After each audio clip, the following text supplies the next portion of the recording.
내가 주 마음 품는 자들을 미워하고 주의 법을 사랑하나이다. 아멘.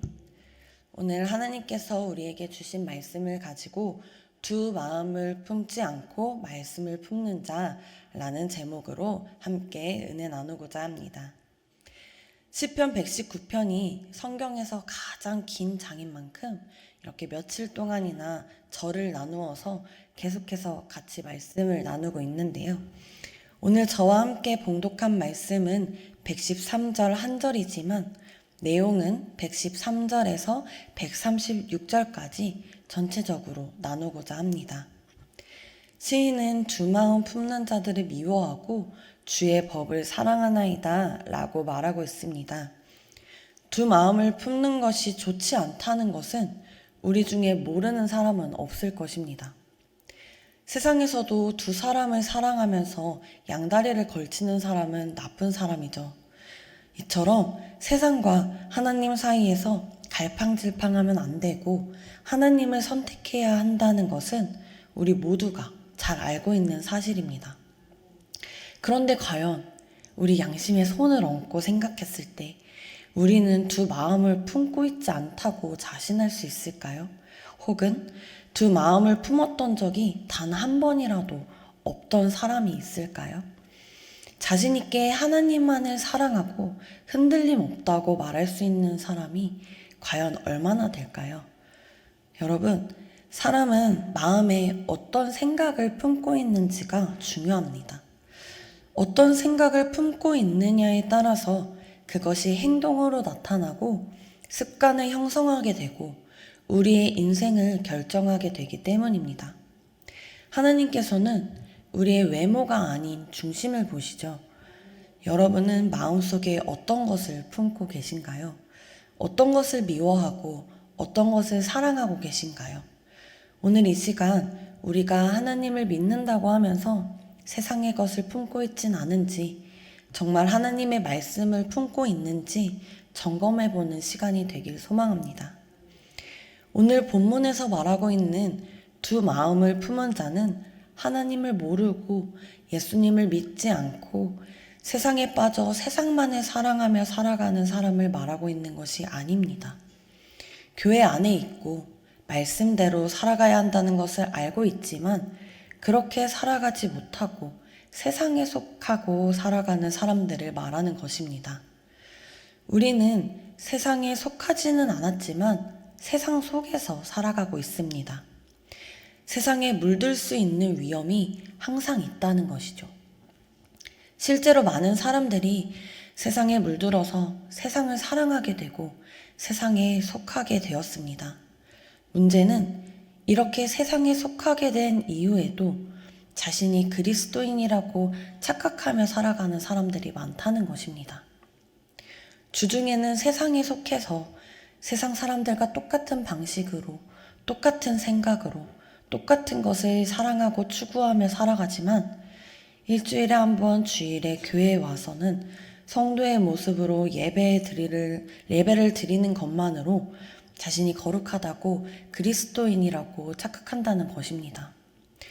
교회에서는 많은 봉사를 하면서 천사로 소문이 나 있어도 가정과 일터에서는 가까이 하고 싶지 않은 악마로 소문이 나 있으면 안 된다는 것입니다. 시인은 이렇게 두 마음을 품은 자를 행악자, 악인, 율례를 떠난 자들로 표현을 하고 있습니다.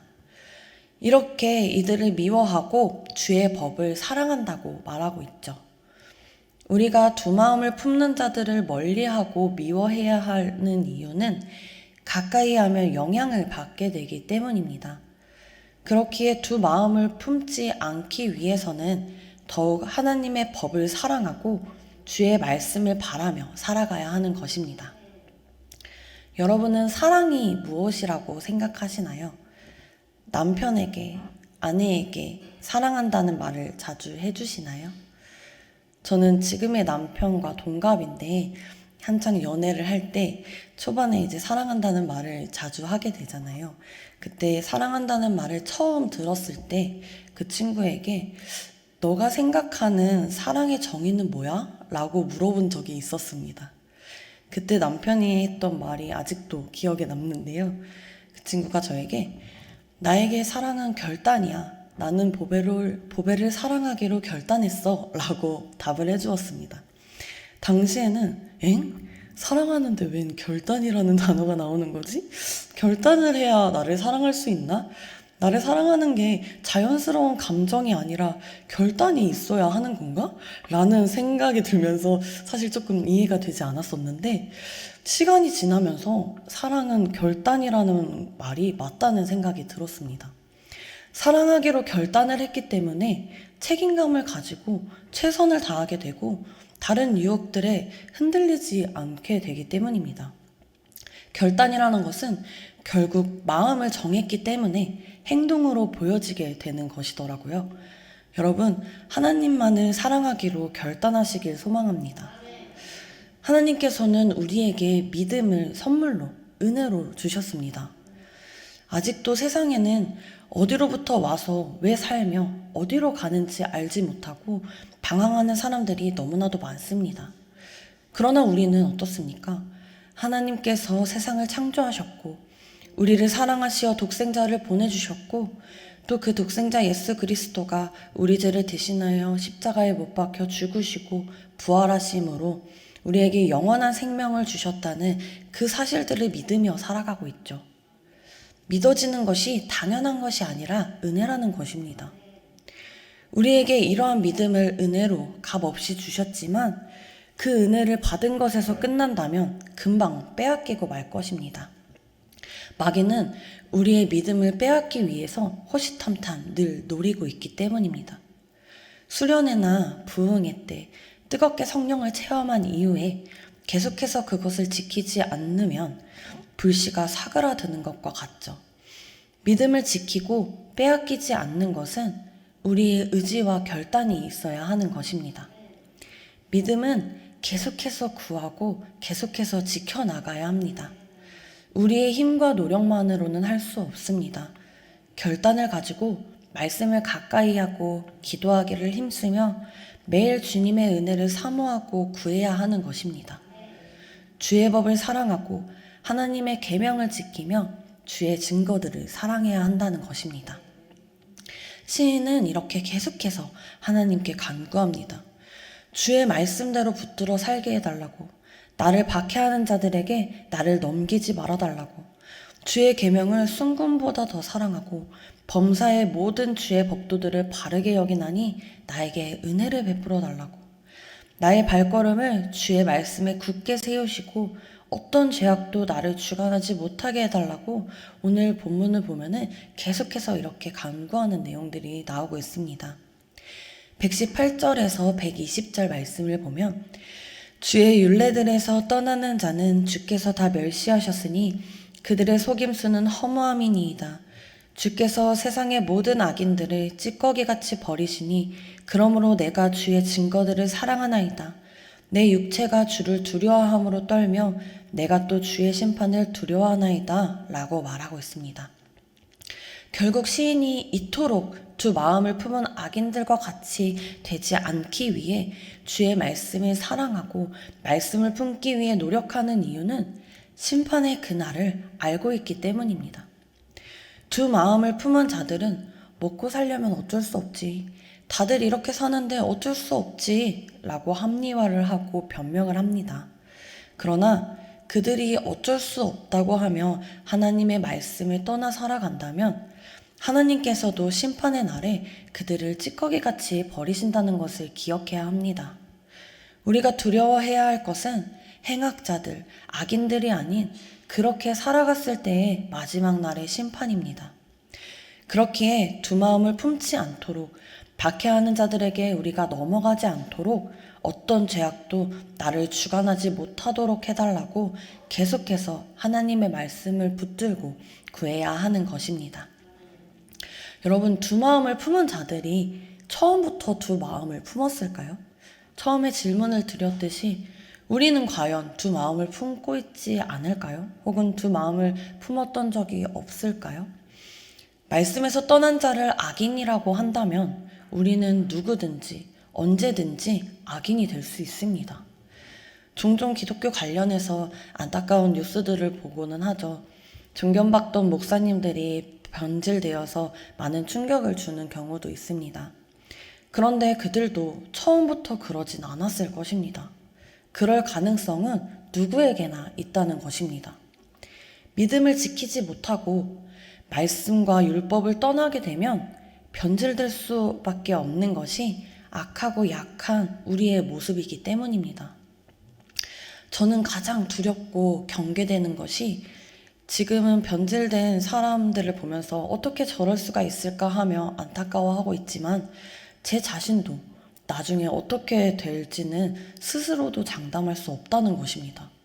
정말 자칫하면 눈이 가리워지고 눈이 어두워져서 변질될 수도 있지 않을까라는 생각이 있었습니다. 그래서 신학교를 다녔을 때 가장 친했던 동기와 셋이서 이런 이야기들을 나누다가 약속을 했던 적이 있습니다. 나중에 혹여라도 우리 중에 누군가가 변질이 된다면 따귀를 때려주자. 그렇게 해서라도 정신을 차리게 해주자라는 다짐을 셋이서 같이 꼭꼭 약속을 했었는데요. 이렇게 본문의 시인 또한 계속해서 간절하게 주의 계명과 율례와 말씀과 증거와 법도를 잘 지키기 위해서 발버둥 치는 이유는 본인도 두 마음을 품을 수 있는 존재라는 것을 알고 있기 때문에 혹여나 넘어져서 심판의 때에 찌꺼기같이 버림당하는 자가 될까봐 두렵기 때문이었을 것입니다. 고린도전서에는 그런즉 선줄로 생각하는 자는 넘어질까 조심하라는 권고를 하고 있습니다. 사람은 자기 스스로의 연약함에 대해 경계하고 두려워하지 않는다면 일순간에 넘어지고 쓰러질 수 있음을 알고 있었기 때문입니다. 사도 바울은 우리의 구원과 관련해서 두렵고 떨림으로 구원을 이루어 가야 한다고 권고했습니다. 또한 그는 하나님을 전하고 가르치고 사람들의 생명을 구원하는 선하고 의로운 일을 감당하고 있었지만 혹 그 자신이 하나님께 버림이 될까 두려워 스스로를 쳐서 복종시킨다고까지 고백하곤 했습니다. 여러분, 누구도 자신의 앞날을 장담할 수 없습니다. 두려움과 떨림으로 구원을 이루어 나가지 않는다면 언제 어디서 타락의 영이 우리를 넘어뜨릴지 모른다는 것이죠. 그렇기에 우리는 다른 방법이 없습니다. 그저 매 순간 하나님의 임재와 장차 있을 심판을 생각하면서 예수 그리스도께서 다시 오시는 그날 찌꺼기같이 버림당하지 않도록 계속해서 말씀을 붙들고 노력하며 살아가야 하는 것입니다. 우리는 심판의 때가 온다는 것을 아는 사람들입니다. 그날 그때에 받을 상, 천국을 소유하는 그 상을 받기 위해서는 계속해서 말씀을 지키고 버둥거리며 살아가야 하는 것입니다. 이 세상에 하나님 무서운 줄 모르고 악을 행하는 자들이 얼마나 많이 있습니까? 하나님을 두려워하고 하나님의 심판을 두려워할 줄 아는 마음을 가지고 있다는 것이 축복이요 은혜입니다. 말씀에 눈이 열리고 하나님의 마음을 알게 된 사람들만이 옳고 그른 것을 분별하며 하나님의 심판을 두려워함으로 죄를 이기게 될 수 있기 때문입니다. 우리는 정의와 공의를 분별하고 행할 수 있는 힘이 부족합니다. 하나님의 말씀을 깨닫는 것은 세상의 지식을 공부하고 배우는 것과는 근본적으로 차이가 있습니다.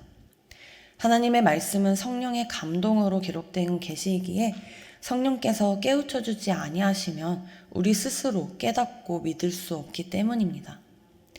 그렇기에 영의 눈이 열려서 말씀을 알게 되면 하나님의 정의와 공의가 무엇인지 알게 되고 부족하지만 성령의 도우심으로 능력을 행할 수 있게 되는 것입니다. 우리는 약하고 악한 본성이 있기에 스스로 완전한 정의와 공의를 지킬 수 없지만 그 사실을 인정하고 하나님을 의지하며 붙들어 달라는 소원함이 있으면 하나님께서는 그 모습을 보시고 우리를 의롭다고 인정해 주시며 우리를 도우실 것입니다. 우리는 말씀을 계속해서 배우고 계속해서 깨달아야 합니다. 말씀의 깊이와 능력을 알고 체험해야 세상의 소리에 귀 기울이지 않고 하나님의 음성에 귀를 기울이며 살아가게 되기 때문입니다. 진짜를 알고 있는 사람은 눈앞에 있는 것과 타협하지 않습니다. 세상 사람들은 시인과 같이 하나님의 말씀만을 붙드는 사람들을 융통성이 없다고 하면서 비웃겠지만, 시인은 하나님의 말씀이 얼마나 놀라운지, 또 우둔한 자를 얼마나 지혜롭게 하는지를 알고 있었기에 계명들을 사모하고 어떻게든 알고 깨닫고자 노력한 것입니다. 사람들은 점점 더 하나님의 말씀에서 벗어나고 있습니다. 심지어 많은 그리스도인들도 말씀을 읽고 묵상하는 것에 깊은 관심을 두고 있지 않죠. 하지만 말씀이 우리의 삶의 기준이라는 것은 절대 바뀌지 않습니다. 세상에서 어떠한 비웃음과 조롱이 있다고 한들 우리는 오직 말씀을 붙잡을 수 있어야 합니다. 힘겨운 현실에 파묻혀서 살다 보면 안타깝게도 쉽게 잊어버리고 마는 것이 있습니다. 바로 전능하신 하나님께서 우리의 아버지가 되어주신다는 놀라운 사실입니다. 말씀대로 살아가기 힘든 상황일지라도 하나님이 살아계심을 믿기에, 하나님의 때가 올 것임을 알기에 우리는 계속해서 말씀에서 떠나지 않기 위해 발버둥치며 살아가야 합니다. 그렇게 살아갈 때에 우리는 놀라운 주의 증거와 일하심을 경험하게 될 것입니다. 여러분, 하나님께서 값없이 주신 믿음을 잘 지키시길 바랍니다. 하나님만을, 주의 법을 사랑하기로 결단하고 주님 다시 오실 그날까지 끝까지 믿음 안에서 발버둥치며 살아가므로 두 마음이 아닌 말씀을 품고 살아가는 우리 모두가 되기를 소망하고 축복합니다. 기도하시겠습니다. 하나님 아버지, 감사합니다. 오늘도 우리에게 귀한 말씀을 주심에 또한 감사드립니다. 무엇보다 우리가 하나님께서 주신 값없는 믿음을 더욱 감사하며 은혜로 누리게 하여 주시옵소서. 뿐만 아니라 계속해서 믿음이 더욱 굳건하여지고 강건하여질 수 있도록 매일 말씀을 묵상하고 하나님의 음성에 귀 기울이며 장성한 분량까지 자라날 수 있도록 도와주시옵소서. 다른 무엇보다 우리가 하나님만을 더욱 사랑하기로 결단하길 소망합니다. 두 마음을 품지 않게 하시고 오직 하나님의 말씀만을 품고 살아가는 우리 모두가 되게 하여 주셔서 하나님 만나는 그날까지 주의 율례를 지켜 행하며 어떠한 유혹과 핍박에도 흔들리지 않고 담대하게 나아가는 우리가 되게 하여 주시옵소서. 하나님, 우리는 너무나도 연약합니다. 주님의 도우심이 없이는 단 한순간도 살아갈 수 없음을 고백합니다. 날마다 주님을 의지하게 하시고 말씀을 가까이 하고 깨어 기도하기를 힘쓰게 하여 주셔서 평생을 하나님과 동행하며 살아가는 은혜를 더하여 주시옵소서.